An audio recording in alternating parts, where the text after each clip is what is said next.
Ceci est fondamental. La colonisation française est la fille des Lumières. Alors vous comprenez, quand Montesquieu vient nous dire que le peuple est à la fois sujet et souverain, mais quelle, je m'excuse du terme, quelle vaste foutaise. Voilà à quoi aboutit ce magnifique sophisme de Montesquieu, le peuple dans la démocratie, à certains égards monarque, à certains sujets par ses suffrages, qui sont ses volontés, et que la volonté du souverain est le souverain lui-même. Montesquieu, une des gloires de la République. Et alors, bien encore, Jean-Jacques Rousseau, citoyen de Genève, qui dans son contrat social prolongeait le sophisme de Montesquieu quand il disait ceci. Quand donc l'avis contraire au mien, vous êtes bien assis, réfléchissez, concentrez-vous. Quand donc l'avis contraire au mien l'emporte, affirmait-il, cela ne prouve autre chose, sinon que je m'étais trompé et ce que j'estimais être la volonté générale ne l'était pas. Ça va, vous avez compris? Si vous avez compris, j'aimerais que vous me le disiez, parce que moi je n'ai pas compris. Si mon avis particulier l'eût emporté, j'aurais fait autre chose que ce que j'avais voulu. C'est alors que je n'aurais pas été libre. Ça va? Vous pouvez m'expliquer?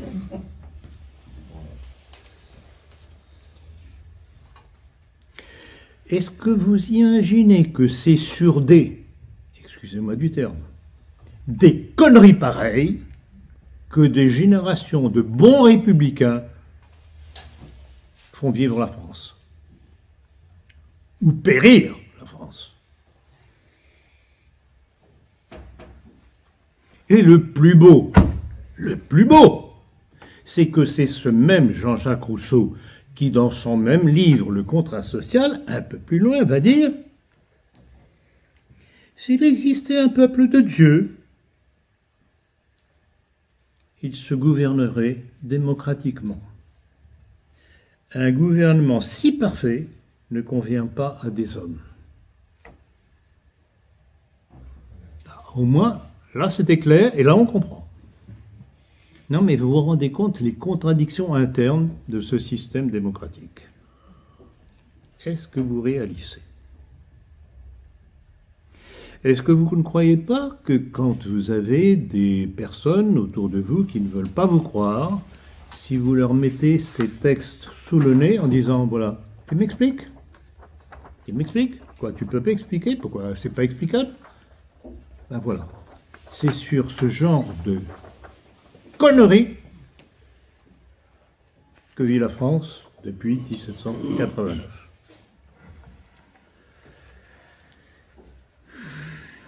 Et on ne peut que constater que c'est sur ce genre de discours aberrant que la grande aristocratie de l'époque discutait dans ses salons. Les élites ne sont pas là où l'on croit.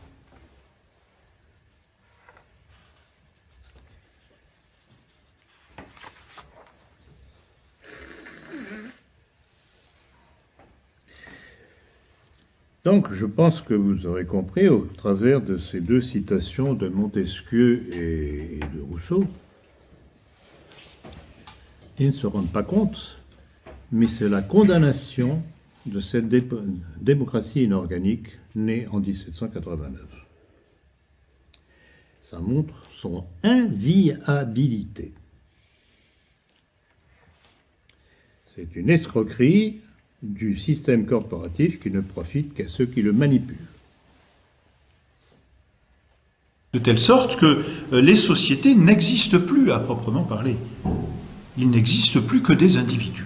Et toutes ces idées déjà amorcées par la Renaissance, propagées de façon même chrétienne, si l'on peut dire, par le protestantisme, vont être donnée de façon spéculative par les philosophes du XVIIIe siècle particulièrement. Et là, parmi les grands philosophes, et je pense que l'année prochaine on s'arrêtera sur l'un ou l'autre de ces philosophes, parmi les philosophes, on rencontre Hobbes, n'est-ce pas, c'est le grand théoricien de toute la politique moderne, et Rousseau. Rousseau qui vient détruire la société, on le sait bien. Et on aboutit directement à cette révolution dont on parlait en début d'année. Je vous cite Rousseau. Voilà ce que désirait Rousseau. La conception de la société. Trouver une forme d'association. Vous voyez, on dit plus société, on dit association. C'est intéressant, parce que là, on a détruit l'unité de la société. Trouver une forme d'association qui défende et protège de toute la force commune la personne et les biens de chaque associé, et par laquelle chacun, s'unissant à tous, n'obéisse pourtant qu'à lui-même. C'est très intéressant. Donc une forme d'association par laquelle chacun, s'unissant à tous, n'obéisse pourtant qu'à lui-même et reste aussi libre qu'auparavant. Ainsi, Rousseau définit l'homme, non plus comme un animal politique, mais comme un animal libre, c'est-à-dire apolitique. Pour Rousseau, c'est cela la liberté.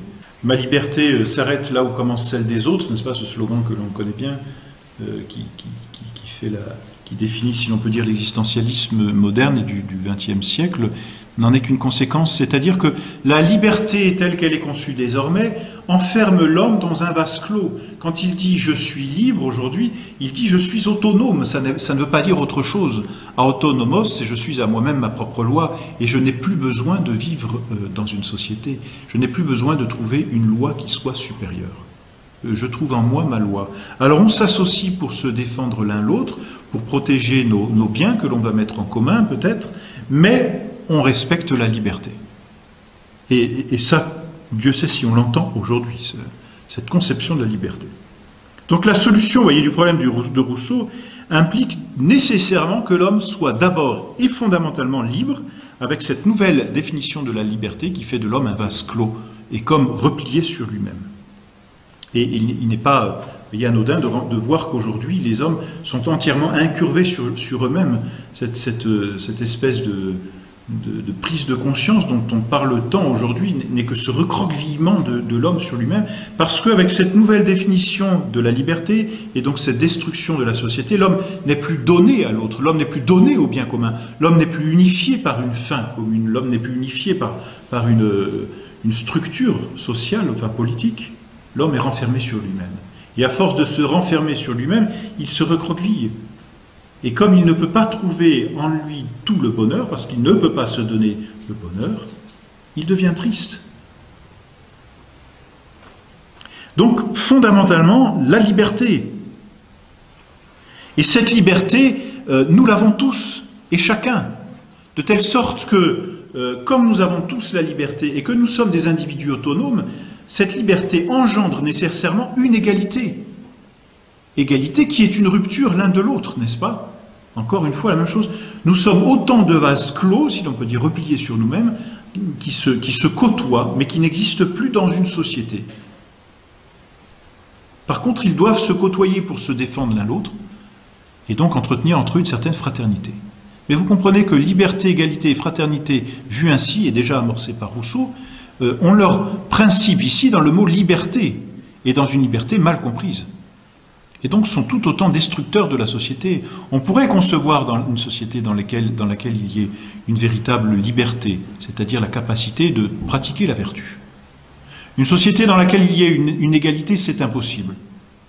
Parce que l'égalité est une absurdité. Il n'y a pas d'égalité. Dans la nature, cherchez tout ce que vous voulez, il n'y a pas d'égalité. La seule égalité que l'on trouve, c'est l'artefact ou l'artificiel. Mais l'artificiel s'oppose au naturel, à la nature. L'égalité est une idéologie complètement fausse, idéaliste, si l'on peut dire. Par contre, la fraternité, on pourrait très bien trouver une véritable société dans laquelle les citoyens, si l'on peut dire, sont frères, mais qui dit frère dit père. Or, dans cette conception-là, on parle de fraternité, mais alors, qui est le père? Puisque petit à petit, on va chasser Dieu. Qu'est-ce qu'une fraternité dans laquelle il n'y a pas de père? Qu'est-ce que cela signifie être frère si on n'a pas de père qui nous définisse comme frères? Parce que ce qui définit les frères, c'est d'avoir une origine commune, un même père, une même mère. Alors on supprime toute paternité puisqu'on renferme l'homme sur un vase clos et on veut une fraternité. Ça n'a absolument aucun sens. Vous voyez que pourtant tout cela est déjà amorcé par Rousseau et c'est contradictoire. Bon, donc voilà, le contrat social, d'ailleurs Rousseau emploie l'expression « le contrat social est un peuple de Dieu ». Donc on est à la fois père, puisqu'on est des dieux, et frères, ce qui est aussi absurde, comme vous pouvez le constater, et ce qui mène justement à la guerre, ce qui a mené d'ailleurs à la Révolution. Donc voilà cette, comment dire, cette pensée, si vous voulez, clarifiée par Hobbes et par Rousseau.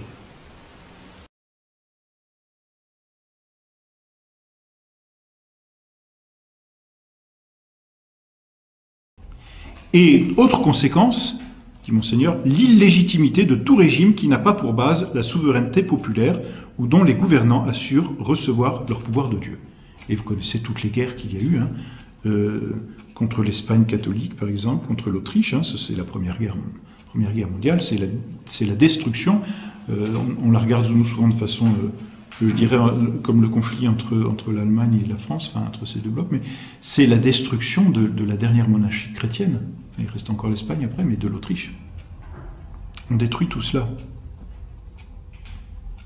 Et d'où, dit Monseigneur, la croisade des démocraties contre tout régime qui fait référence à l'autorité divine, qualifié alors de régime sacral absolutiste. À cet égard, le traité de Versailles de 1919, qui supprimait les dernières monarchies vraiment chrétiennes, fut une victoire libérale, précisément maçonnique, dit Monseigneur.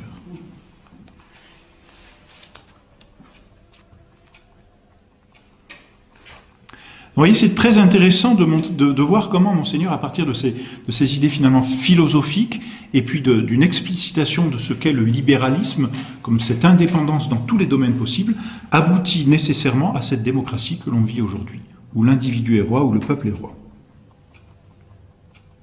Alors ça, donc, vous pourrez le lire, je crois, dans le prochain numéro de Civitas. Vous aurez quelques réfutations du libéralisme, de la démocratie, pardon.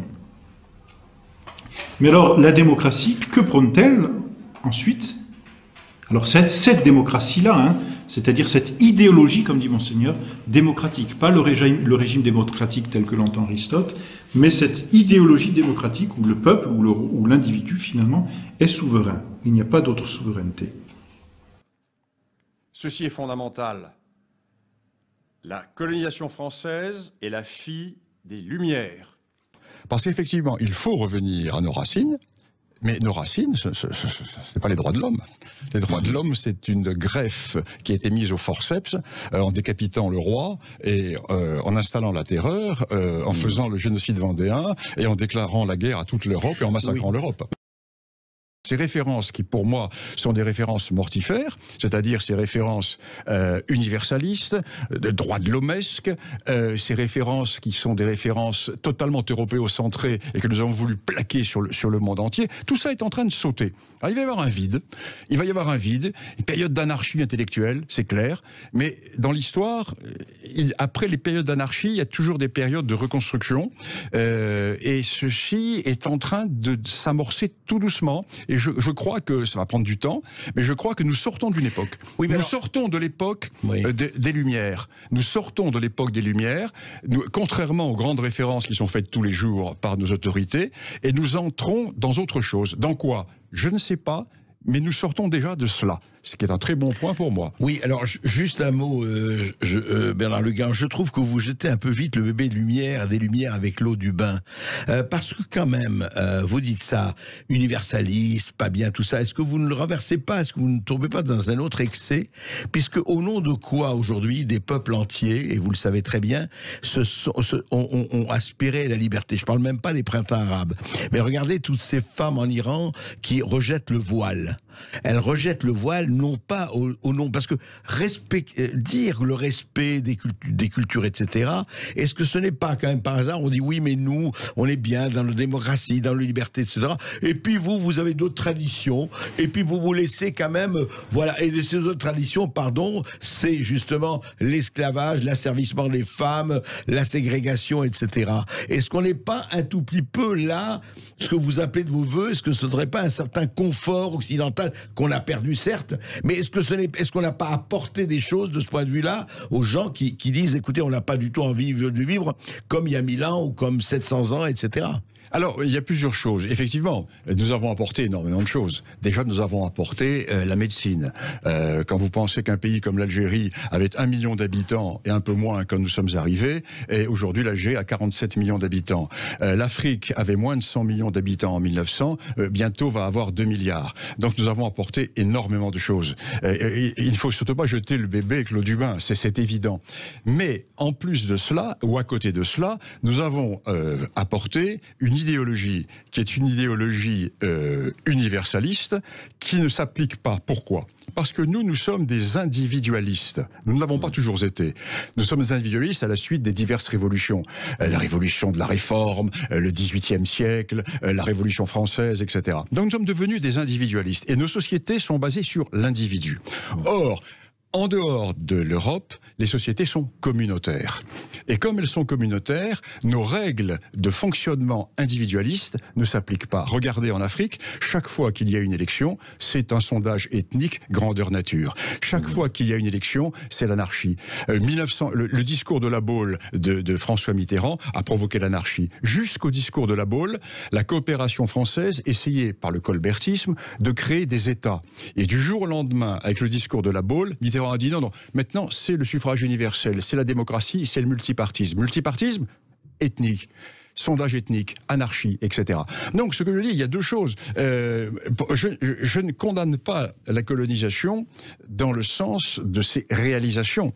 Je vous donne une image. Je ferai une différence entre la colonisation française et la colonisation anglaise. Comme je le dis souvent, les Anglais ont laissé des habitudes et nous avons laissé des certitudes. C'est très différent. Les Anglais n'ont pas cassé les corps sociaux de la chefferie parce qu'ils étaient ethno-différentialistes. Nous étions jacobins et universalistes. Donc nous avons voulu... Jamais les Anglais n'ont appris aux petits Haoussa que leur ancêtre, c'était Richard Cœur de Lion, comme nous l'avons fait nous. Il y a cette vision. Victor Hugo, Jules Ferry... l'esprit des Lumières, l'universalisme.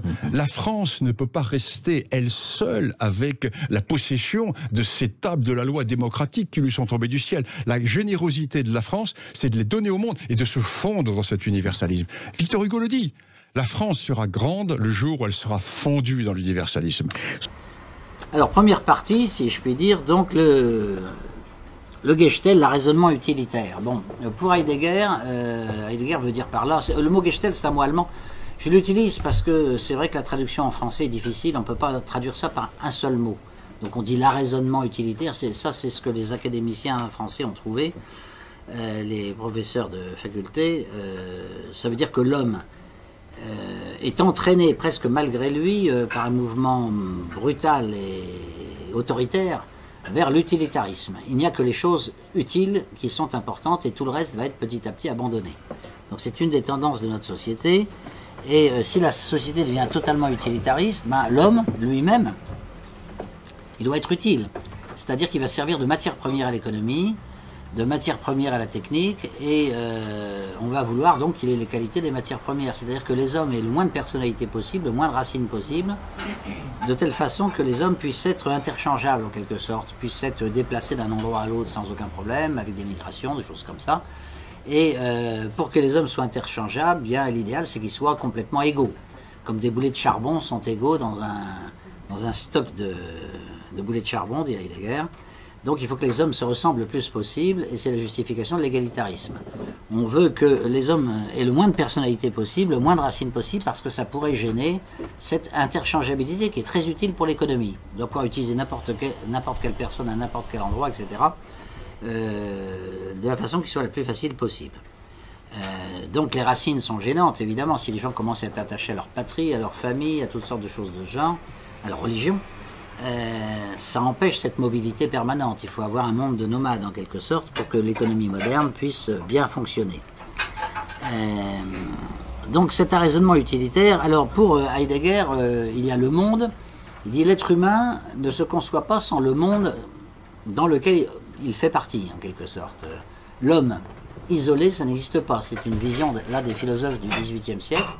Mais dans la réalité, un être humain isolé, à la limite, ce ne serait pas un homme. On l'a vu avec le cas, c'est très triste d'ailleurs, des enfants sauvages qui ont été perdus et qu'on a retrouvés quelques années après, ils vivaient au milieu des animaux, etc. On n'arrive pas à leur faire retrouver le langage, par exemple, c'est très difficile. Leur psychologie a été atteinte de façon très profonde, même si c'est encore des êtres humains. Donc l'homme fait partie d'un monde. Et alors pour Heidegger, ce monde est structuré par 4 grandes valeurs, si vous voulez, ou 4 coordonnées, qui d'ailleurs sont très liées à Aristote, parce qu'Heidegger était un grand lecteur d'Aristote. Vous savez qu'Aristote dit que pour comprendre une chose, dans le monde humain en tout cas, il faut comprendre les 4 causes de chaque chose. Alors il prend l'exemple d'un temple grec. Alors, il dit temple grec, ben, il y a une cause matérielle, c'est le matériau, les pierres, ça peut être du bois aussi d'ailleurs, mais enfin s'il n'y avait pas, cette cause matérielle, évidemment il n'y aurait pas de temple. On ne peut pas construire un temple si on n'a pas du matériau. Il y a la cause formelle, alors ça c'est le plan de l'architecte qui va ensuite permettre de construire le temple.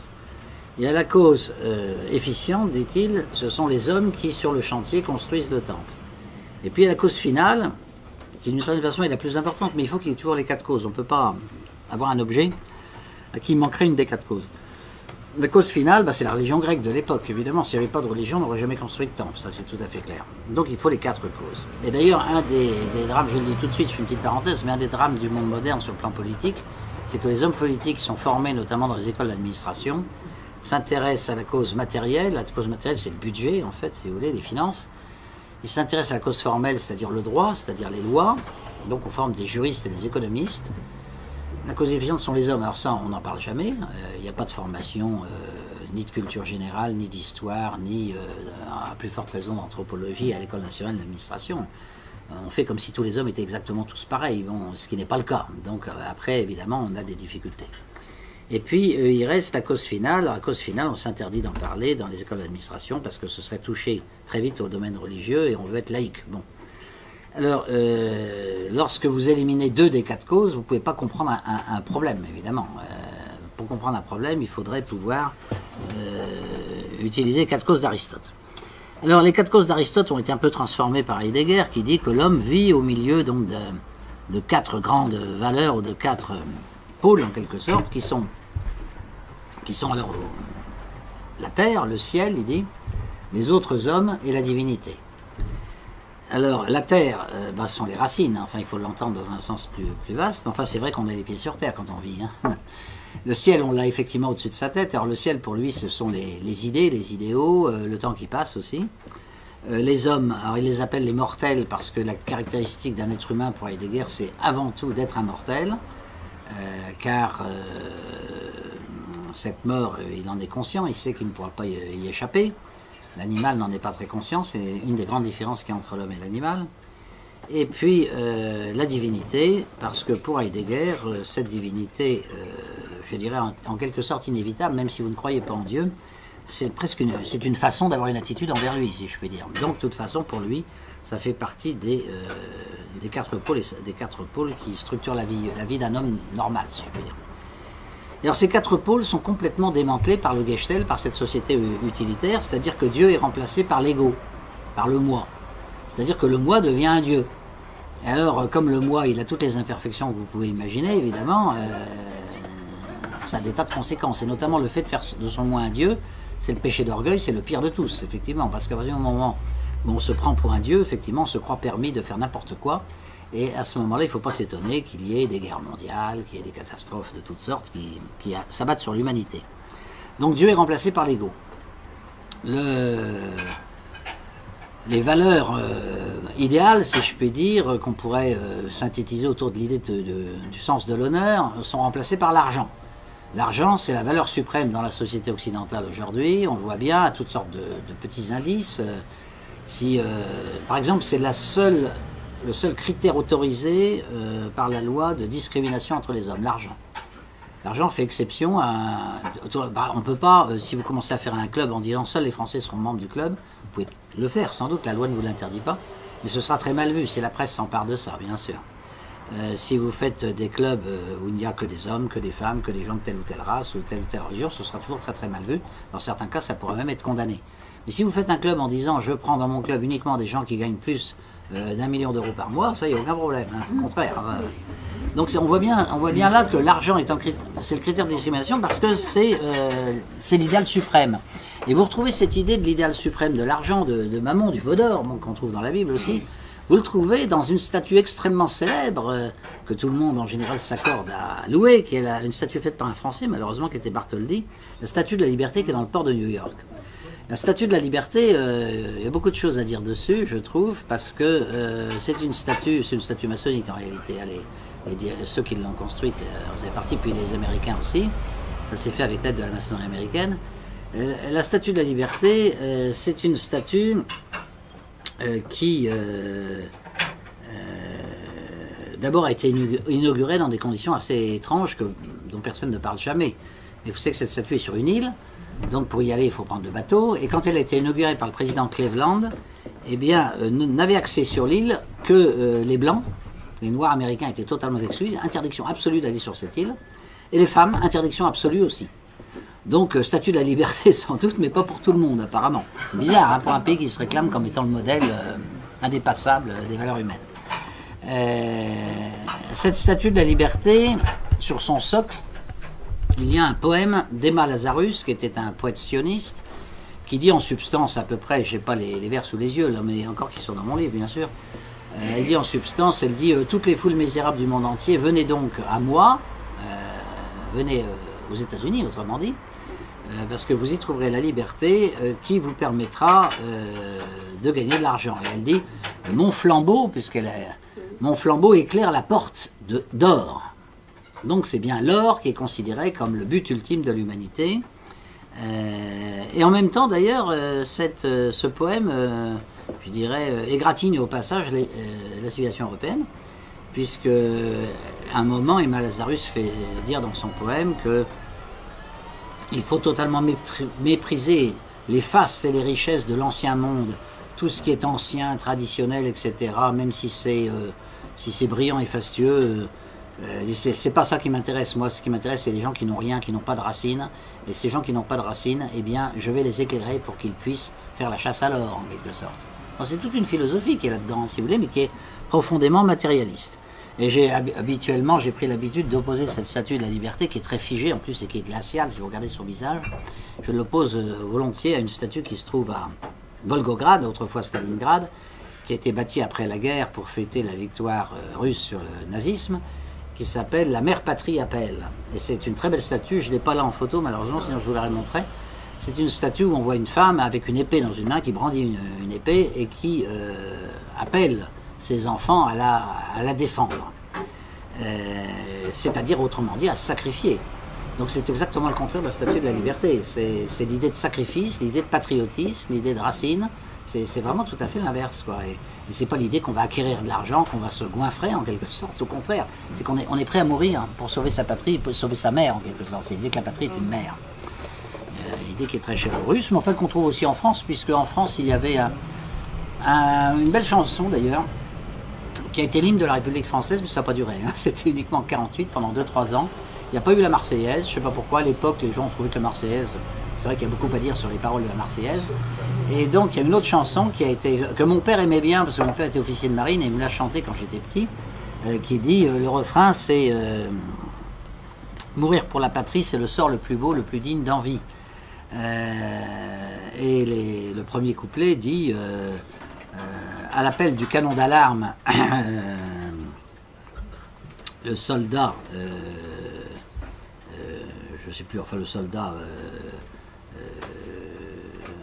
va se mobiliser, enfin c'est pas tout à fait ça les paroles, et il ajoute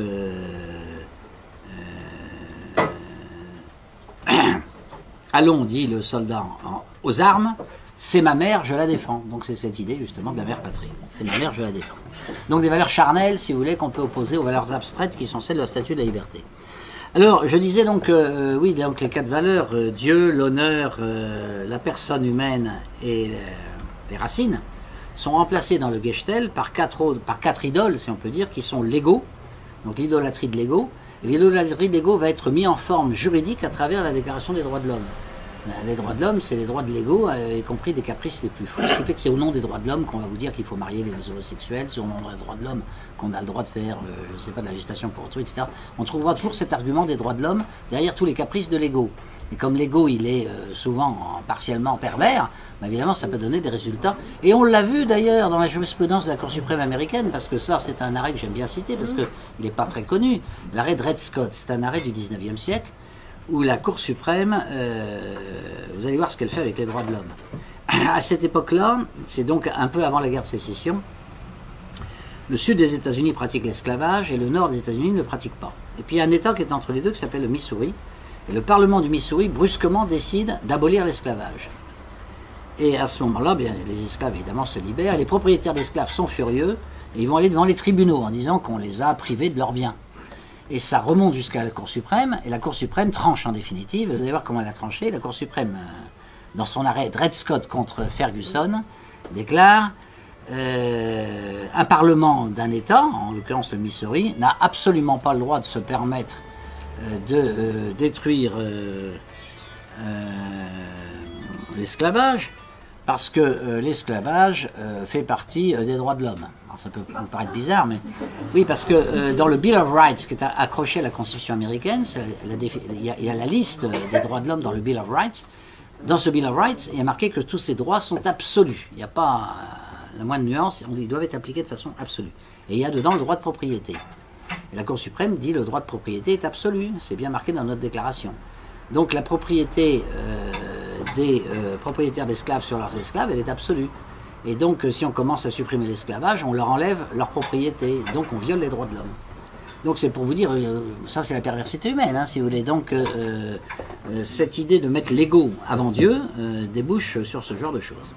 Bon, le deuxième point, je l'avais dit, c'est le sens de l'honneur remplacé par l'amour de l'argent. Bon, j'en ai parlé.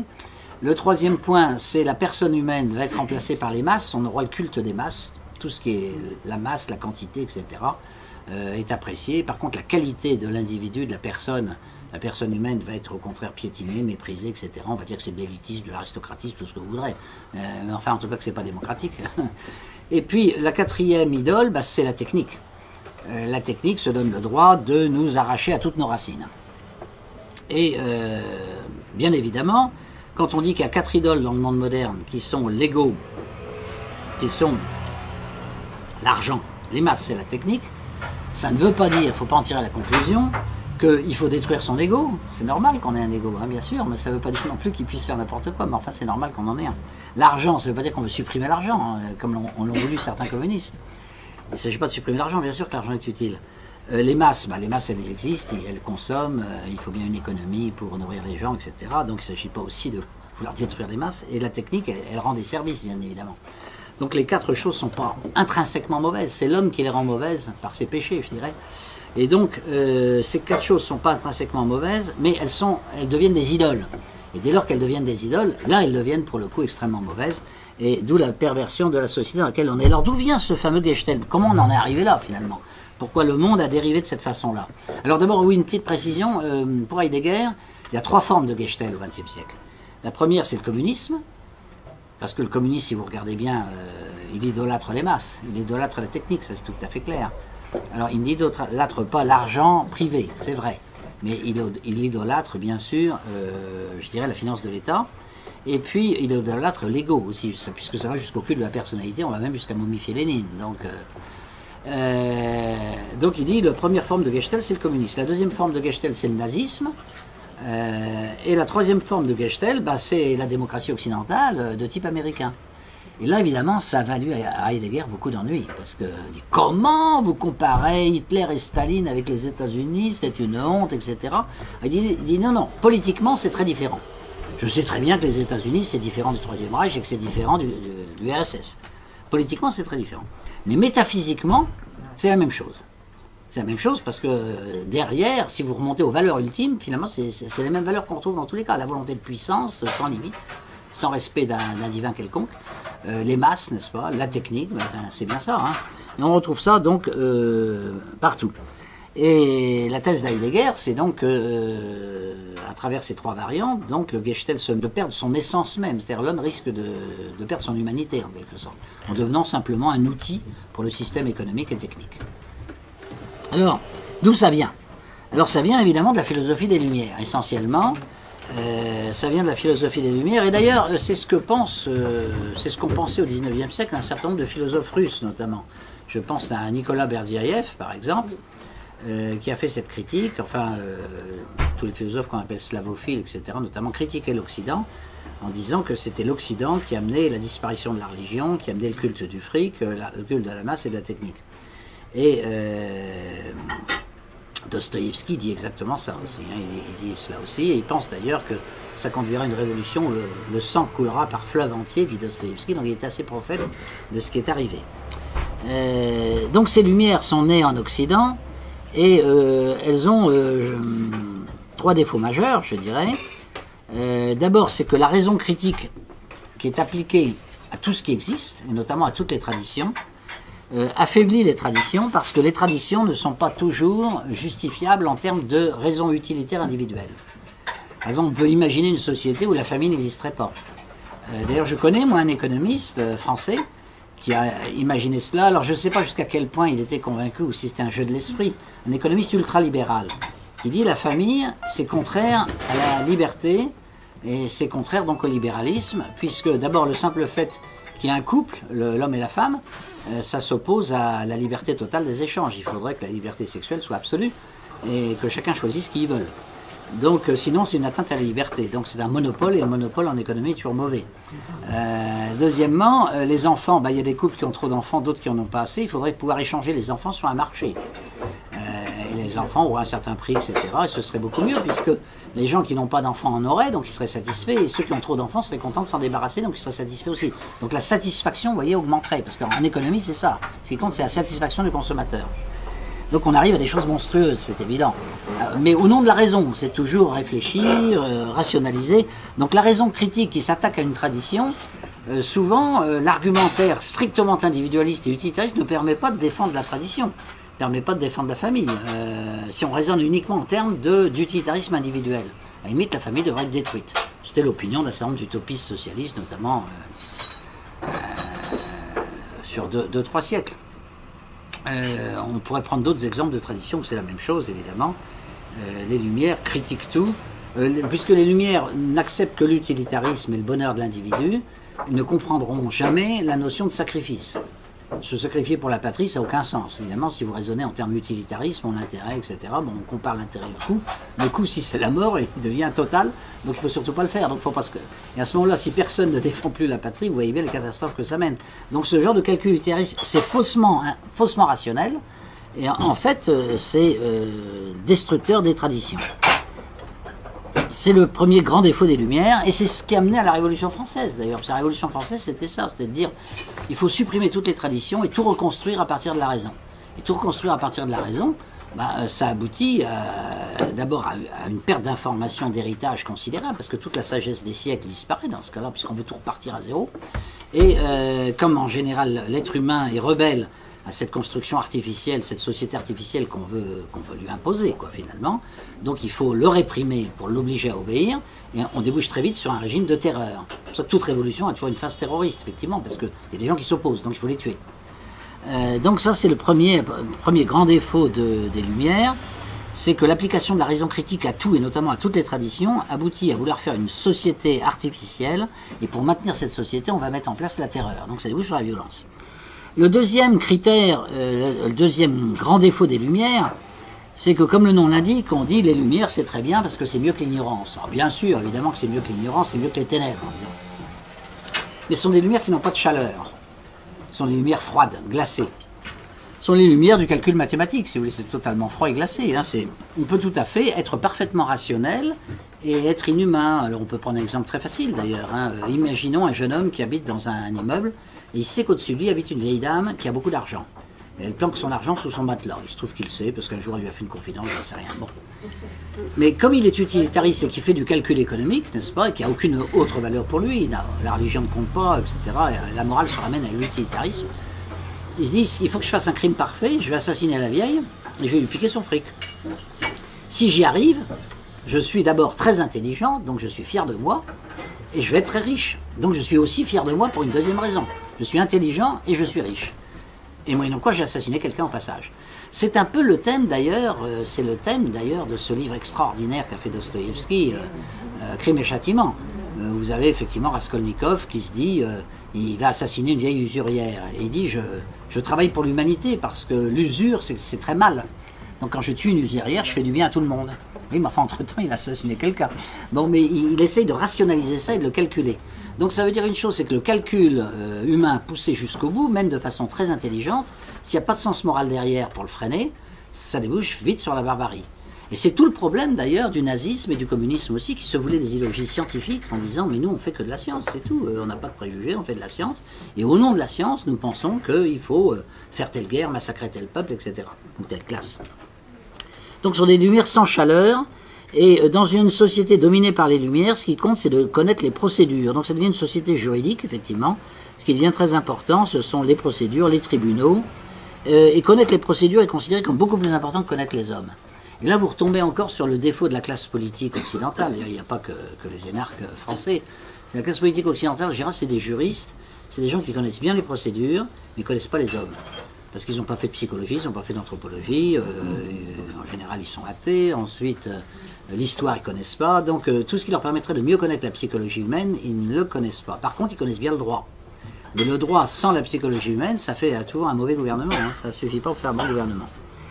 Donc ça c'est le deuxième grand défaut des Lumières, cette absence de chaleur.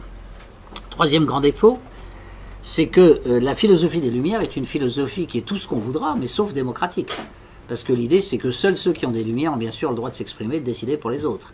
Les autres, ils sont dans les ténèbres, et il faut leur imposer les Lumières s'ils n'en veulent pas. Et vous retombez sur l'autoritarisme de la Révolution française, c'est ça. Nous, moi, Robespierre, j'ai des Lumières, vous n'en avez pas, donc obéissez-moi. Vous voulez pas m'obéir, ben, je vous coupe la tête. Et on retrouve ce type de raisonnement, si vous voulez, dans pratiquement tous les processus révolutionnaires, qui sont des révolutions dirigées par des athées rationalistes, des scientistes. Donc voilà, donc les Lumières, si vous voulez, elles ont un bon côté, parce que dans la mesure où elles consistaient à dire, il faut, disons, les connaissances sont une bonne chose, et l'absence de connaissances, l'ignorance est une mauvaise chose, on est bien tous d'accord là-dessus, c'est évident. Mais les Lumières qui s'attaquent aux traditions, ça se retourne contre l'être humain. Les Lumières qui n'ont pas de chaleur, ça se retrouve contre l'être humain. Et la lumière purement élitiste, bah, qu'est-ce qu'on fait des autres hommes? Les malheureux, ils n'ont pas suffisamment de lumière, donc ils n'ont droit à rien, quoi. Enfin, c'est tout. En plus, c'est contre la démocratie, ce qui est paradoxal. Alors que ceux qui se réclament des Lumières disent justement qu'ils sont les grands défenseurs de la démocratie. Alors cette lumière a été portée, malheureusement, je dirais, par l'Occident aux Russes. Parce que l'Union soviétique, c'est en fait une colonisation mentale de la Russie par les Lumières occidentales. Parce que la philosophie des Lumières n'a jamais été une tradition russe sur le plan philosophique. Elle est venue de la France, malheureusement, comme vous le savez, à partir de Descartes, puis elle s'est développée avec Voltaire et Rousseau. Les Allemands l'ont assez largement repris aussi, notamment avec Kant, et les Anglais, bien sûr, les Anglais ont développé la philosophie utilitariste, hein, donc ils sont un peu à la base du monde actuel sur le plan philosophique. Et d'ailleurs, il y en a un qui savait très bien ce qu'il disait, parce que ça, il avait une certaine culture dans son propre domaine, c'était Lénine. Et Lénine dit dans son livre, un livre très intéressant pour voir l'essence de la pensée communiste, je confonds toujours avec l'État et la Révolution, mais c'est... ah si, c'est l'État et la Révolution, je crois justement. Dans l'État et la Révolution, Lénine dit, la pensée de Marx est la plus juste, la plus vraie, parce qu'elle combine les trois plus belles conquêtes intellectuelles de l'esprit humain, à savoir l'économie politique anglaise, la politique socialiste française et la philosophie allemande. Et il a fait la combinaison des trois, il aboutit à une philosophie qui est parfaite. Et donc nous, on va essayer de l'appliquer en Russie. Voilà. Mais c'est un produit, évidemment, franco-anglo-allemand. Ce système, le marxisme notamment, oui. Voilà. Donc cette critique des Lumières, aujourd'hui, elle est plus nécessaire que jamais, bien sûr. Elle est faite, il y a toute une tradition de critique des Lumières, bien sûr, y compris dans la pensée française. avec toute une série de philosophes contre-révolutionnaires qui ont critiqué les excès des Lumières, et même jusqu'à l'époque moderne. Je vois enfin, c'est pas un Français en l'occurrence, le philosophe, mais les professeurs de sciences économiques étaient Hayek, critiquer cette philosophie des Lumières. En Angleterre, vous avez un très grand philosophe, historien plutôt, mais enfin qui a critiqué la Révolution française, qui est Burke. Edmund Burke, qui a montré que la Révolution française était une catastrophe, il expliquait pourquoi. Mais il expliquait un peu dans les mêmes termes que je viens de vous faire ici. Il a critiqué cette philosophie des Lumières qui voulait reconstruire la société comme un ingénieur construit une voiture. On ne peut pas construire une société comme un ingénieur construit une voiture. On ne peut pas reconstruire la langue française comme on construit une maison. C'est pas vrai. C'est d'autres types d'institutions qui viennent des traditions, justement. Et c'est ça qu'on ne veut pas admettre. Mais la science sociale, dans sa forme la plus moderne aujourd'hui, au bon sens du terme, elle reconnaît que la tradition, c'est une forme d'information aussi, une forme de sagesse, et que ça vaut le raisonnement logique intellectuel. Mais dans le passé, on ne l'admettait pas aussi facilement. Alors, donc, la thèse de Heidegger, c'est que on est dans le Gestell, donc l'utilitarisme. Et cet utilitarisme se caractérise par ce qu'il appelle l'oubli de l'être, c'est-à-dire qu'on oublie l'essence des choses, on oublie ce qu'est un être humain. On ne voit qu'une force de travail. On regarde une montagne, on ne s'intéresse pas à la montagne pour ce qu'elle est, et notamment pour sa beauté. On va dire à cette montagne, il y a des forêts dessus, on va pouvoir exploiter ça et en tirer de l'argent. Et puis il y a des carrières de pierre, on va pouvoir en tirer de l'argent aussi. On ne voit plus, tout ce qu'on voit dans la nature et autour de soi, y compris les hommes, n'est vu que sous cet aspect utilitariste, faire du fric. Bon, et c'est ce qu'il appelle l'oubli de l'être. Une église, par exemple. Eh bien, dans l'esprit de l'oubli de l'être, on va oublier que l'église c'est la maison de Dieu, parce qu'on n'y croit pas, évidemment. Et l'église va être considérée comme un monument touristique qui va permettre de gagner beaucoup d'argent à des entreprises touristiques qui font visiter l'église, par exemple. Hein. Donc, c'est-à-dire que le monument lui-même est reconnu pour tel, mais son essence échappe totalement aux touristes. Le touriste moyen, disons, qui n'a pas une culture religieuse, s'imagine que c'est une beauté esthétique. Ça l'est aussi, d'ailleurs. Mais l'essence de l'Église, qui est évidemment d'être la maison du divin, ben, ça lui échappe totalement. Donc, en fait, peu à peu, on est dans un monde qui est à la fois laxiste et tyrannique, dit Heidegger. Laxiste parce que l'ego va développer sa volonté de puissance sans aucune limite, puisqu'il n'y a pas Dieu. Vous savez, c'est la fameuse phrase, là aussi, de Dostoïevski, qui dit « Si Dieu n'existe pas, tout est permis ». Tout est permis à l'homme-dieu, évidemment, et comme l'homme est pervers en partie, bah, évidemment, ça ouvre beaucoup de perspectives. Alors, on est laxiste à l'égard de l'ego, puisque les discriminations, je dirais même les caprices les plus fous du style mariage homosexuel, etc., vont être tout à fait loués. Laxiste du point de vue de l'argent, hein, du moment que ça rapporte de l'argent, c'est très bien, allons-y carrément, il n'y a plus de limites. Et petit à petit, alors bien sûr qu'il y a des limites hein, dans le droit, mais petit à petit, ces limites sont rognées de plus en plus parce qu'il y a la pression des milieux d'argent. C'est comme ça qu'on a eu des crises bancaires terribles ces dernières années. Parce que traditionnellement, il y avait dans le monde de la banque, on opposait les banques d'affaires et les banques de dépôt. Les banques d'affaires prenaient des risques, mais leur argent venait de grands capitalistes, si je puis dire, donc elles pouvaient prendre des risques. Et les banques de dépôt, c'était les petits épargnants comme vous et moi. Bon, elles ne faisaient pas d'affaires dans ce sens-là.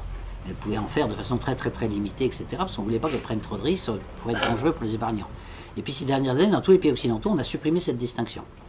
Et puis ensuite, on a fait de la spéculation à partir des banques de dépôt, etc. Et puis il y a eu comme ça des millions de gens qui ont été ruinés aux États-Unis quand il y a eu la crise dite des subprimes.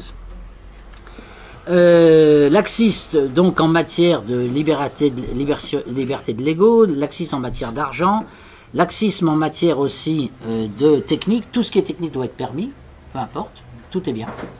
Et par contre, il faut supprimer les racines parce que ça pourrait limiter l'utilisation de la technique sans limite.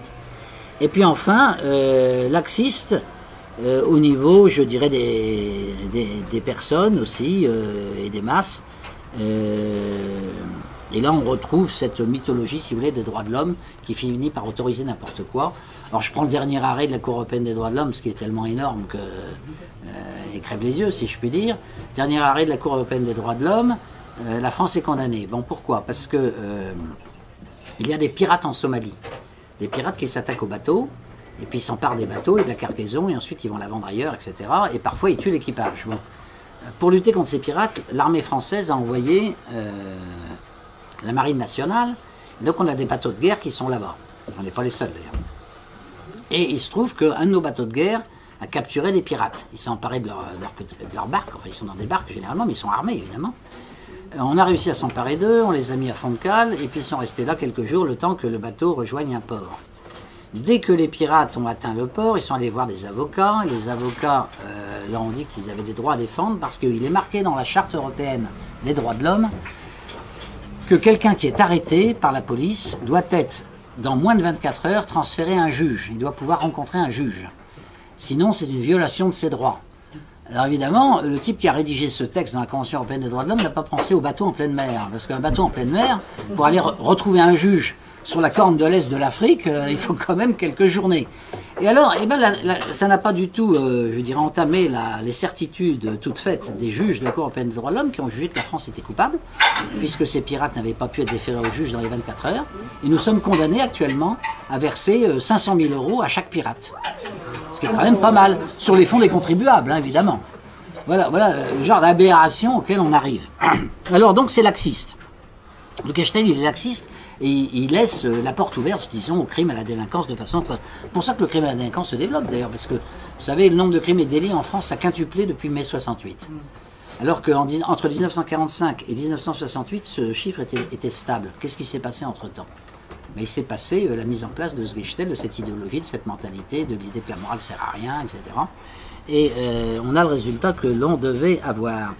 Mais en même temps, il est laxiste, mais en même temps, il est tyrannique, le Gechtel. Parce que, par exemple, il pousse à l'égalité, absolument, il y a une tyrannie égalitaire. Donc, on va faire ce que font les socialistes, quoi, hein, si vous voulez, pour égalitaриser les situations de tout le monde. On voudra que tout le monde ait des diplômes, qu'il n'y ait plus de sélection à l'université. On voudra évidemment, par des impôts, détruire les patrimoines familiaux et ceux qui ont un peu plus de richesse que d'autres. La tyrannie technique, oui, alors bien sûr, dès que c'est technique, c'est bien, donc on va vous imposer n'importe quoi au nom de la technique, même si c'est aberrant. La tyrannie des besoins, oui, ça c'est plutôt dans la vie intérieure, si vous voulez, c'est que on excite les besoins des gens avec la publicité, avec ce qu'on appelle la société de consommation. Dostoïevski a très bien étudié ça dans les Frères Karamazov, et il montre que l'homme libre, en fait, c'est l'homme. On essaie de faire en sorte qu'il ait le plus de besoins possible. Donc il est enchaîné à ses besoins, et en fait, il est de moins en moins libre. Parce qu'il ne peut plus se passer de cigarettes, ne peut plus se passer d'alcool, ne peut plus se passer de voiture, ne peut plus se passer de télévision, etc. Sinon, il est malheureux. Est-ce que c'est ça la liberté de l'homme? Dostoïevski dit, non, c'est le contraire, hein, c'est l'esclavage intérieur. Donc on est dans un monde qui est en fait tyrannique et qui détruit la liberté de l'homme en réalité. C'est ce qu'avait très bien vu Bardyaev d'ailleurs, qui dit l'homme a été créé à l'image de Dieu, c'est-à-dire qu'il est créateur, il est capable de créer des choses, l'homme, comme Dieu. Puisque l'homme peut créer la 5e symphonie de Beethoven, peut créer la Pietà de Michel-Ange, enfin toutes sortes de... Je prends des exemples artistiques, mais peut créer aussi des voitures, bon, qui n'existaient pas avant. Donc il peut créer des choses nouvelles, ce que l'animal ne peut pas faire. Donc il est comme Dieu de ce point de vue-là, limité bien sûr. Mais il a un pouvoir de création, de compléter la création faite par Dieu, si je puis dire. Et il dit, mais la création ne marche que s'il y a la liberté. Si l'homme n'est pas libre, comment voulez-vous qu'il crée, hein? S'il est soumis évidemment à des règlements qui l'encadrent complètement, à la limite il ne créera plus rien. Donc c'est la liberté. Et donc le système du Gechtel supprime la liberté. Il a besoin de supprimer la liberté pour imposer sa logique utilitaire, en définitive.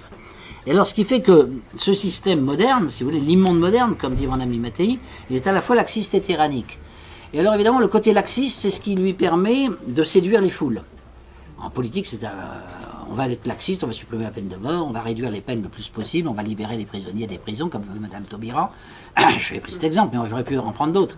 Mais le laxisme, c'est fait pour séduire les gens, évidemment. Le côté tyrannique, c'est pour les mettre à raison, mais ça, c'est pas le côté séduisant. Et ça me fait penser, ce double aspect du monde moderne, à la fois laxiste et tyrannique, me fait penser au visage du diable tel qu'il a été décrit dans un roman russe, là aussi, Bulgakov, qui s'appelle Le Maître et Marguerite. Dans Le Maître et Marguerite, vous avez le diable qui apparaît dans cet ouvrage.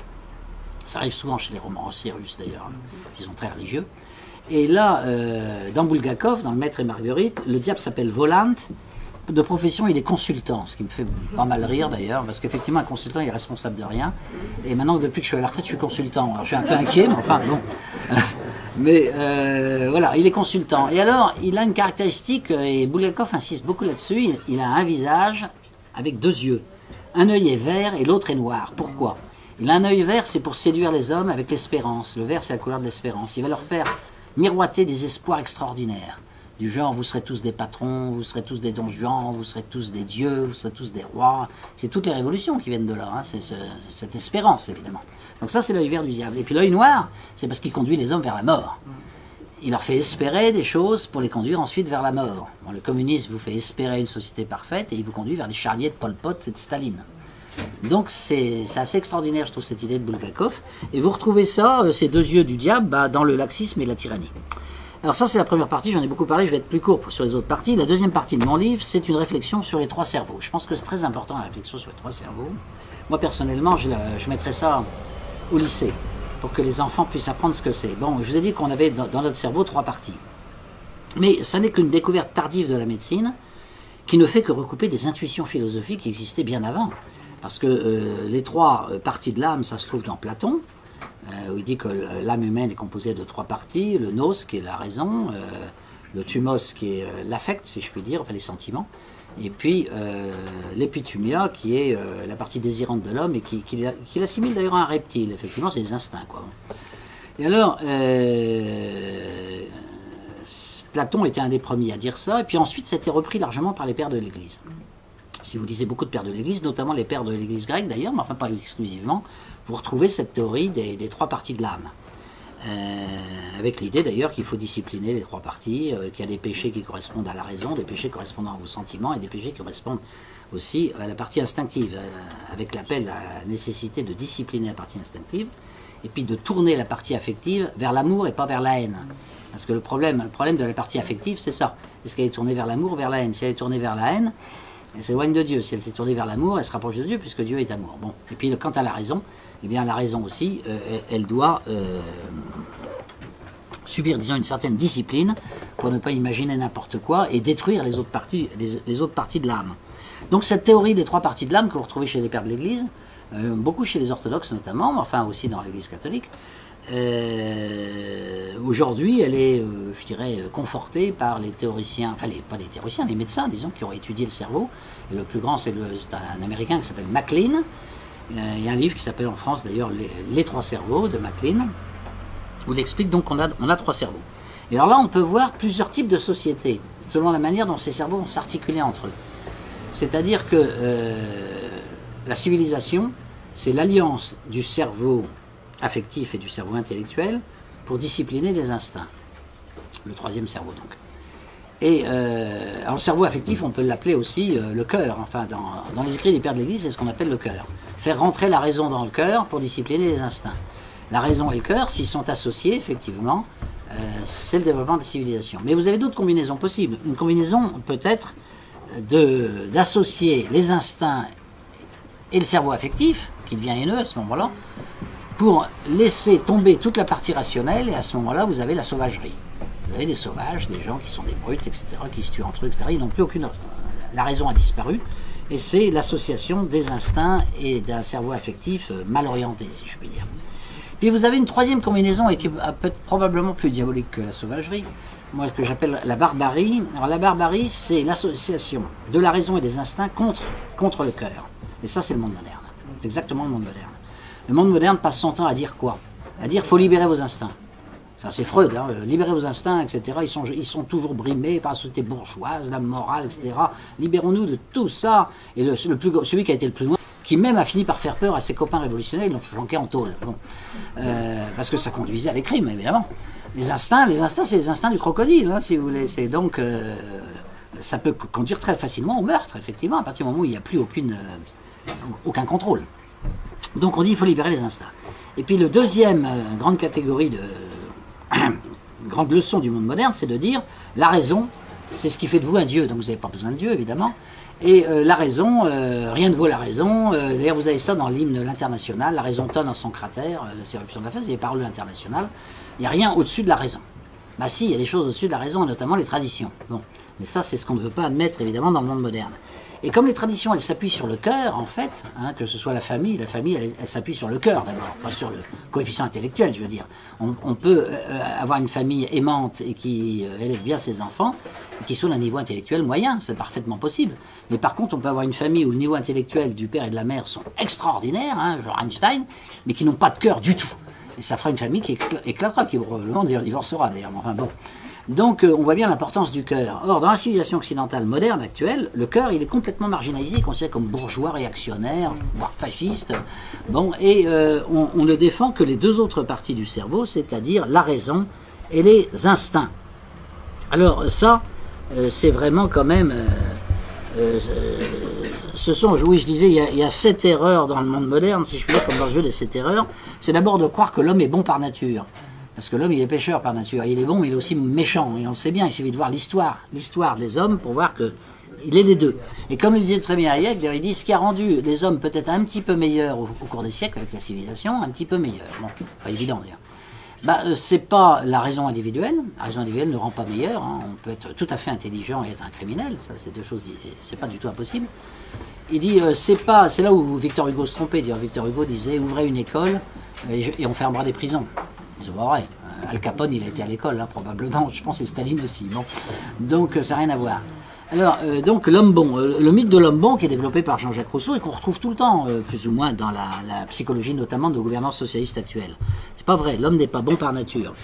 Deuxièmement, c'est que la raison individuelle, disons, logique, calculatrice, doit s'appliquer à tout. C'est pas vrai. Parce que les traditions, justement, elles ne sont pas forcément rationnelles. Et pourtant, l'expérience montre qu'elles sont indispensables à l'épanouissement de l'homme. C'est-à-dire que ce n'est pas la raison abstraite qu'il faut suivre, c'est l'expérimentation, l'expérience, comme dans la science d'ailleurs. Parce que la science, c'est aussi l'expérience, ce n'est pas la raison pure. Troisième erreur, c'est marginaliser le cœur. Le cœur n'a aucune importance, mais le cœur, c'est la base de la morale. Et la quatrième erreur, c'est de croire que la liberté, c'est de satisfaire tous ses besoins. Satisfaire tous ces besoins, les besoins deviennent de plus en plus importants, deviennent de plus en plus dominateurs, et vous êtes sous l'esclave de vos propres besoins. Donc il n'y a pas de liberté. La cinquième erreur, c'est l'égalitarisme, parce que ça, c'est le nivellement et c'est la destruction de tous les talents et l'injustice suprême. Et ça, c'est très développé chez les socialistes, bien sûr. La sixième erreur, c'est la fraternité purement abstraite, parce que pour qu'il puisse y avoir des frères, il faut qu'il y ait un père. Si vous ne croyez pas dans le père, la fraternité, ça sera quelque chose de totalement abstrait, donc qui ne jouera pas, qui n'améliorera pas la chaleur des relations humaines. Et je dirais même que cette fraternité peut devenir perverse dans la mesure où ça devient une fraternité de type mafieux, de gens qui se regroupent entre eux pour faire des mauvais coups. Bon, c'est aussi une fraternité. Hein. Bon, on trouve ça dans certaines loges maçonniques, on trouve ça dans la mafia de certains pays, etc. Et la septième erreur, eh bien, c'est de considérer que l'homme est uniquement un animal. Parce que l'homme est aussi un animal, bien sûr, mais il n'est pas que cela. C'est ce que dit tout le temps Heidegger, d'ailleurs, mais il a raison. Il y a dans l'homme une dimension qui dépasse l'animal et ça se voit dans son comportement. Le comportement héroïque, par exemple, des choses comme ça. Il y a un certain nombre de choses chez l'homme qui fait le comportement qui consiste à rendre un culte aux morts. Ça ne se trouve pas non plus chez les animaux. Enfin, il y a un certain nombre de caractéristiques qui sont quand même assez propres à l'homme. Donc l'homme est un animal, mais il n'est pas qu'un animal. Et ce qui est frappant chez les matérialistes de tous bords, d'ailleurs, c'est qu'ils réduisent toujours l'homme à l'animal. C'est ce qu'on voyait dans un autre livre que j'avais fait, Les faux prophètes. Freud disait l'homme est un animal, rien d'autre. Voltaire disait exactement la même chose. Rousseau disait la même chose et Marx disait la même chose, tous les quatre. Bon, alors, voilà donc pour l'apport de l'analyse des trois cerveaux. La troisième partie du livre, c'est la nécessité des traditions, mais j'en ai déjà un peu parlé à travers les deux premières parties. Mais alors j'entre beaucoup plus dans le détail dans mon livre, dans 2-3 chapitres, où j'insiste beaucoup sur les apports d'un certain nombre d'auteurs qui ont réfléchi sur les traditions, qui ne sont pas forcément des auteurs très connus en France, comme l'anthropologue allemand Arnold Gehlen, par exemple, où je montre que la nature même de l'homme fait qu'il a besoin de tradition. C'est-à-dire que l'être humain n'est véritablement sain mentalement que s'il trouve un sens à sa vie terrestre. S'il a l'impression que la vie terrestre ne sert à rien, à la limite, il se suicide, hein, puisque ça ne sert plus à rien. Donc il faut qu'il se trouve une mission, quelque part. Et c'est ce que dit Heidegger. Il dit la différence entre l'existence et la vie, c'est que dans la vie, elle n'a aucun sens particulier, tandis que dans l'existence, on a une mission. Il dit, dans le premier cas, on est jeté sur Terre par la naissance, dans l'autre cas, on est envoyé sur Terre pour accomplir une mission. Évidemment, ça transfigure tout. Et la mission va engendrer des conséquences très directes sur la nature même de l'être humain, sur la tenue. L'être humain, naturellement, il a besoin d'un système éducatif pour avoir une certaine tenue. Ce qui n'est pas vrai des animaux. Ces animaux ont des instincts qui sont beaucoup mieux faits que les nôtres de ce point de vue-là, je veux dire. Ils sont dans des rails et ils ont toujours une certaine tenue. Je ne sais pas si vous êtes comme moi, par exemple, moi et mon épouse, on aime beaucoup les chats. Et ben, les chats, vous verrez qu'un chat, il est toujours beau. Il a toujours une très belle tenue. Il se tient jamais de façon vulgaire. C'est impossible. Mais il n'a aucun mérite, je veux dire. C'est dans son système génétique. L'être humain, quand il n'a pas de tenue, ça devient vite insupportable. Et c'est pour ça d'ailleurs que les militaires, moi je crois beaucoup à l'éthique militaire, parce que l'éthique militaire élève l'homme forcément au-dessus de lui, parce qu'il y a le danger de la mort, hein, bien sûr. Dans l'armée, on rigole pas. Hein. Bon, les bateaux, c'est pareil, les marins savent bien ça. Les erreurs peuvent vous mener très très vite à la destruction. Et donc, vous avez une mission, il faut vous tenir à cette mission, et cette mission va vous donner une certaine tenue. Et afin d'avoir une certaine tenue, vous serez amené à avoir un idéal qui repose lui-même sur des racines. Donc on retrouve les 4 trucs dont je parlais tout à l'heure, les racines, l'idéal, la tenue et la mission, c'est les 4 causes d'Aristote dont on parlait tout à l'heure. Alors, oui, je parle de Burke, etc., du système des traditions du Mésil, mais ça nous mènerait trop loin, donc je vais tout de suite passer à la 4e partie, qui insiste, dans mon livre, j'insiste beaucoup sur la limitation de la raison. C'est qu'on ne peut pas, il ne faut pas faire de la raison un dieu. Ça, c'est sans doute le défaut des Occidentaux, justement. C'est beaucoup moins vrai de l'Europe de l'Est, hein, parce que l'Europe de l'Est a toujours considéré que le cœur était plus important que la raison. Et moi, quand j'étais tout jeune, d'ailleurs, j'avais tendance presque à les mépriser un peu, parce que je mettais la raison très haut. Aujourd'hui, je suis revenu un peu de cette position. Je pense que le cœur, c'est aussi important, sinon plus.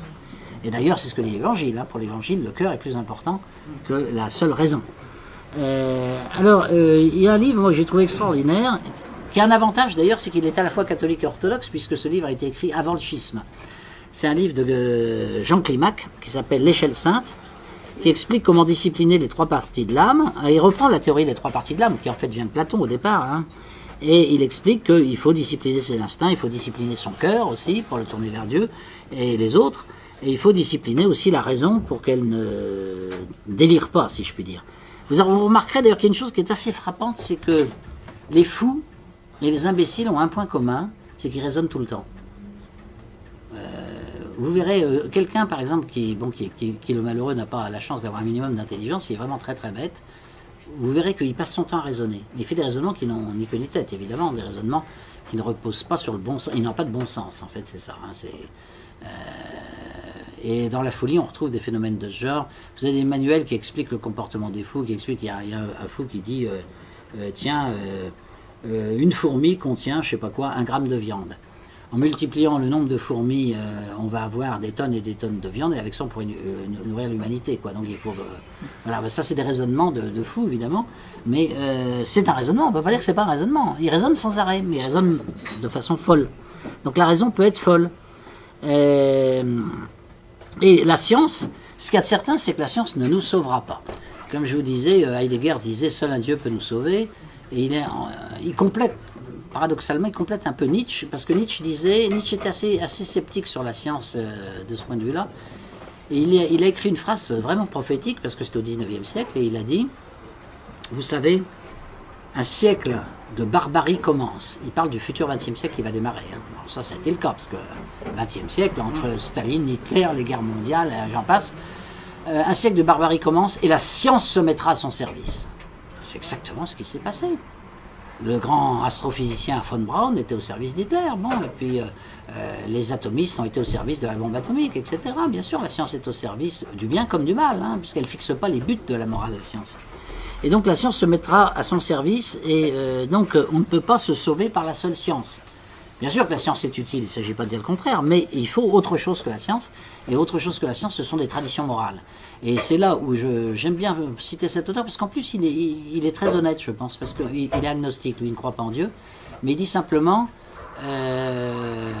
les traditions ont développé des traditions morales, enfin le comportement des hommes sur des siècles a été sélectionné en faveur d'une certaine moralité. Si cette moralité n'existe pas, la société s'effondre. Et donc la famille, le droit de propriété, tout ça c'est le résultat de traditions. Et il ajoute, comme ces traditions ne sont pas rationnelles du point de vue de l'utilité individuelle, il y aura toujours des tendances dans la société humaine à vouloir détruire toutes ces traditions parce qu'elles apparaissent comme des contraintes et puis on ne voit pas pourquoi, on vivra en famille, on pourrait supprimer la famille, après tout, on ne voit pas pourquoi il y aura le droit de propriété, on pourrait supprimer la propriété, ça vous donne le communisme. Hein, bon, et il dit, et ça, le raisonnement évidemment porte vers ça. Et il dit, et ce qui a permis de défendre les traditions contre la raison humaine et contre ses instincts, contre ses mauvais instincts, il dit, ben, c'est souvent la religion. L'institution religieuse, justement, a donné un sens sacré aux valeurs morales, qui fait que les gens se sont mis à suivre ces valeurs morales avec beaucoup plus de foi, c'est le cas de le dire, que s'ils n'avaient pas de religion. Et on dit bien un homme sans foi ni loi. La foi, les trois grandes valeurs d'ailleurs de la théologie catholique vont dans ce sens, puisqu'elles montrent bien un homme qui n'a pas de foi peut trahir du jour au lendemain. Foi, c'est fides, c'est fidélité, hein, c'est en latin à l'origine. Un homme qui n'a pas d'espérance, ben, il n'aura pas de courage, parce que si vous n'avez aucune espérance, si vous pensez que bon, tout est fichu, ben, évidemment, autant fuir l'ennemi, hein, c'est pas la peine de vous battre. Donc ça mène à la désertion. Donc la foi, l'absence de foi mène à la trahison, l'absence d'espérance mène à la désertion. Et quant à l'absence d'amour, ben, ça mène à la stérilité, dans tous les sens du terme. La stérilité, pas d'enfant, bien sûr, et puis aussi la stérilité, je dirais, au niveau des œuvres, de l'esprit, parce que si vous n'avez pas un minimum d'amour, vous ne pouvez pas composer la 5e symphonie de Beethoven ou la Passion selon saint Matthieu, ça c'est tout à fait clair. Hein. Ce n'est pas uniquement par la raison mathématique que vous pouvez créer des œuvres de cette qualité-là. Alors, conclusion, retour à l'humanisme classique et chrétien. On peut penser qu'après cette période de Gestell et les catastrophes que ça mène sur l'humanité, évidemment, les gens en tirent des conclusions et on peut penser que dans les générations futures, on va peut-être revenir à quelque chose de plus sain. Alors, c'est effectivement une question d'éducation, en bonne partie, mais cette éducation, il ne faut pas la concevoir uniquement comme l'éducation verbale, où on apprend aux enfants un certain nombre de choses à répéter, si je puis dire. L'éducation, il vient de l'expérience de la vie. C'est-à-dire que quand vous avez une expérience de la vie exigeante, la vie va vous éduquer, si je puis dire. Et malheureusement, c'est souvent ce qui se passe. D'ailleurs, les Grecs le disaient déjà, d'ailleurs, c'est seule la douleur enseigne à l'homme la sagesse. Bon, la Passion du Christ, c'est un peu une autre façon de voir cette idée, d'ailleurs. Hein. Mais c'est une chose que l'on constate, effectivement. Moi, j'ai beaucoup travaillé au ministère de l'Intérieur, et les hommes qui avaient souvent la plus grande qualité d'âme, pas toujours, mais souvent, c'était ceux qui faisaient les métiers les plus périlleux, par exemple les juges antiterroristes, les policiers antiterroristes, etc. Parce que vu les contraintes auxquelles ils étaient soumis, ça les obligeait à s'élever au-dessus d'eux-mêmes, évidemment. Ils devenaient héroïques, si vous voulez, d'une certaine façon. Et on observe ça très souvent. C'est pour ça que dans l'armée aussi, vous avez des types humains. Il est quand même frappant, moi c'est une chose qui m'a frappé. Moi je plaide pour qu'on mette beaucoup de militaires dans la fonction politique. Sa fonction politique est complètement démoralisée aujourd'hui. Et je pense que les vertus militaires permettraient de donner à la fonction politique un peu plus de noblesse et un peu plus d'honnêteté. Et je constate, c'est l'histoire récente, hein, je terminerai là-dessus, c'est que les gens qui se sont battus contre le totalitarisme, en général, c'était des grands chrétiens, et c'était des gens très attachés à toutes les traditions, et c'était aussi des grands patriotes, parce que tout ça, ça va un peu ensemble, si vous voulez. En Russie, par exemple, bon, c'est le général Dénikine ou l'amiral Koltchak qui ont dirigé les armées blanches, qui n'étaient pas loin de vaincre les rouges et les communistes d'ailleurs, mais comme vous savez, ils ont été trahis par les occidentaux, ça c'est aussi une chose qu'on oublie un peu vite. Mais l'amiral Koltchak, il a été livré aux communistes par un général français, hein, c'est pas brillant pour nous. Et ce général ensuite est revenu en France, alors on a arrêté son avancement, enfin il était quand même un peu blâmé pour avoir livré le général Koltchak aux rouges, bien sûr. Mais il a terminé sa carrière normalement, sans plus. Bon, je dirais son nom parce qu'il n'a pas besoin d'être célèbre, mais vous pourrez le retrouver. Vous n'aurez qu'à regarder la Wikipédia de l'amiral Koltchak et puis vous verrez quel est ce général français félon qui a fait ça, avec l'appui d'ailleurs des Tchèques, mais des Tchèques envoyés donc par l'Occident pour lutter contre les communistes. Et ces Tchèques ont trahi de la même manière. Bon. Donc les Blancs ont été trahis par les Occidentaux, hein, c'est quand même...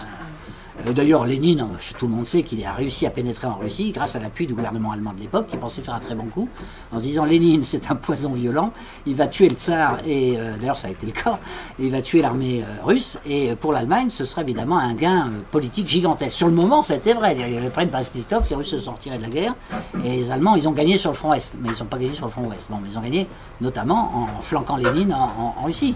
Donc, je veux dire, vraiment, les Occidentaux au sens large, hein, ça ne vise pas que les Français et les Anglais, bien sûr, ils ont tout fait pour que le communisme réussisse. Alors, je disais donc Koltchak, Dénikine en Russie. Bon, si vous prenez en Allemagne des grands héros qui ont vu que Hitler menait leur pays d'ailleurs à la ruine et commettait des crimes contre l'humanité, ben vous avez un colonel von Stauffenberg, aristocrate, profondément catholique, est profondément patriote et traditionnaliste. Bon, même genre que l'amiral Kolchak, hein, c'est le même genre d'homme finalement. C'est créé par la tradition finalement, tradition prussienne. Bon, dans l'autre cas, c'est la tradition des cadets de l'armée rouge, hein, mais l'armée russe. La famille Scholl, avant, qui s'est inspirée Oui, de Sophie Scholl. tout à fait, vous avez raison, qui elle était de Munich. Et vous avez, je pensais aussi à, comment il s'appelle, un autre Allemand, d'ailleurs, l'amiral Canaris, oui, alors lui qui était dans les services secrets nazis en plus, mais qui a tout fait pour essayer de s'opposer à Hitler. Il a été d'ailleurs, flingué, si je puis dire, dans un camp de concentration. Bon, bah, du côté français, je parle uniquement de la Seconde Guerre mondiale, hein, par prudence, parce que je sais que tout le monde n'est pas forcément d'accord avec le personnage, mais enfin, le général de Gaulle, c'est quand même le chef de la résistance française, et il est quand même, même si on ne l'aime pas, c'est quand même un catholique de tradition, c'est pas un communiste ou un socialiste, que je sache. Bon. Et l'amiral d'Argentlieu, qui était son plus proche ami, bah, lui, il était carme, en plus, il était moine et officier de la... Oui, d'ailleurs, ce qui fait qu'il y avait beaucoup de jeux de mots sur lui, on l'appelait Carmel Naval, parce qu'il était à la fois amiral et carme, et puis on l'appelait aussi... comme il s'appelait Thierry d'Argentlieu, on l'appelait Tiens-lieu d'Argenterie, tellement il avait de décoration. Enfin, tous ces gens-là ne sont pas des socialistes, des radicaux socialistes, hein, ce sont des militaires, ce sont des chrétiens, ce sont des gens de tradition. Voilà. Alors c'est pour ça que j'ai tendance à penser que si on pouvait... alors je vous dirais aussi des choses que je ne mettrais peut-être pas forcément par écrit de façon aussi facile, mais parce que là aussi il y a des polémiques immédiates qui exploseraient, mais on peut quand même, peut-être, même si on n'est pas d'accord sur tout, tirer un coup de chapeau au général Franco, je suis désolé, mais que De Gaulle admirait d'ailleurs. Franco, c'est quand même un homme qui s'est opposé à Hitler, donc il a rendu un sacré service aux Occidentaux, hein, parce qu'il a empêché Hitler de passer par l'Espagne et d'envahir l'Afrique, et Hitler était foudrage d'ailleurs. Bon. Et ensuite, Franco, il a sauvé l'Espagne du communisme, quand même, hein, c'est pas rien non plus. Bon. Et ensuite, il a mené l'Espagne sur la voie d'un développement économique extraordinaire, alors que c'est un pays complètement sous-développé au départ. Bon. Donc il a fait quand même, même si... Alors c'est vrai, il a maintenu une dictature, ça c'est exact, mais il n'a pas fait que du mal. Bon. Et là aussi, c'est un officier chrétien catholique. Ça, il n'a jamais commis... Il a tué beaucoup de gens, ça c'est vrai, parce qu'il y avait une guerre civile, mais il n'a jamais commis les massacres de Staline ou d'Hitler. Ça n'a vraiment rien à voir, on ne peut pas faire la comparaison. Et je dirais, on pourrait étendre d'ailleurs la comparaison que je viens de faire au général Pinochet, pareil, n'est-ce pas, qui est un général. Alors évidemment, il a tué des gens, parce que quand vous faites un coup d'État, vous tuez des gens. Bon. Mais cela dit, Pinochet a sauvé le Chili du communisme. Il a rétabli l'économie chilienne, il en a fait un pays très prospère alors que les gens crevaient de faim. Bon, c'est quand même rendre des sacrés services à l'humanité. Et il n'a jamais fait ce qu'ont fait Pol Pot, Robespierre, Staline, enfin tous les tyrans révolutionnaires, parce que c'était un général bon, qui avait une certaine éthique d'origine chrétienne, quoi, qui l'empêchait de faire quand même des crimes de cette taille-là. Voilà, donc je voudrais conclure là-dessus en disant que, bien sûr, je ne prétends pas que la morale militaire résoudra tous les problèmes, mais en tout cas, si on en mettait un petit peu plus dans notre société qui ne s'intéresse qu'à l'argent et à rien d'autre, eh bien, ça serait peut-être mieux pour nous tous. Voilà.